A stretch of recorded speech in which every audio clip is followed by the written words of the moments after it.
కాబట్టి ఏ కార్యం చేస్తున్నా ఇది వెంకటేశ్వర స్వామి వారి కార్యాన్ని నేను చేస్తున్నానన్న భావనతో చెయ్యడం.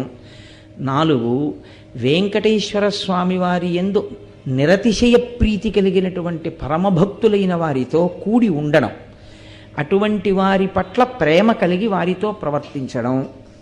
5, వెంకటేశ్వర సంబంధమైనటువంటి విశేషములను పరమభక్తి కలిగినటువంటి వారి నోటి గుండా ప్రవచనం జరుగుతున్నప్పుడు లేదా వారు పలుకుతున్నప్పుడు, అటువంటి భక్తులైన వారు మీతో ఏకాంతమునందు సంభాషించవచ్చు, అన్ని వేళలా ప్రవచనమే అక్కర్లేదు, అటువంటి మాటలు విని చాలా సంతోషాన్ని పొందగలిగినటువంటి స్థితిని పొంది ఉండుట. కాబట్టి అక్కడికి 5. 6వది వెంకటేశ్వరునితో సాన్నిహిత్యము లేదా వెంకటేశ్వరుని నిరంతరము మనసులో పెట్టుకుని ఉండేటటువంటి వారెవరో అటువంటి వారికి మీరు ఉపకారము చేయగలిగిన స్థితి